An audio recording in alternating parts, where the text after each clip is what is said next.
The kick-off once again begins at home. Days after the Liberal Party launched its 2016 campaign in Capiz, the home province of its standard-bearer Mar Rojas, they head to Naga City and Iriga City in Camarines Sur, the home province of its vice presidential candidate Leni Robredo.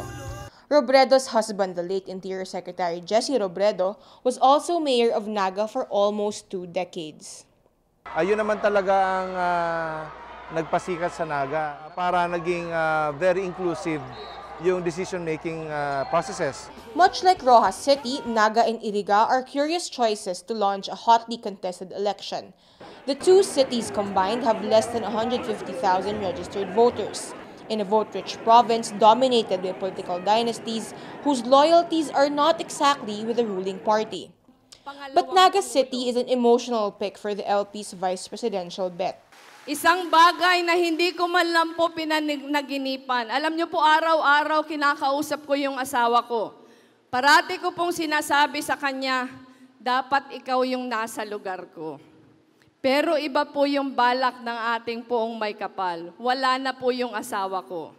Wala na po siya, pero andito pa naman po ako. Andito pa po tayong lahat.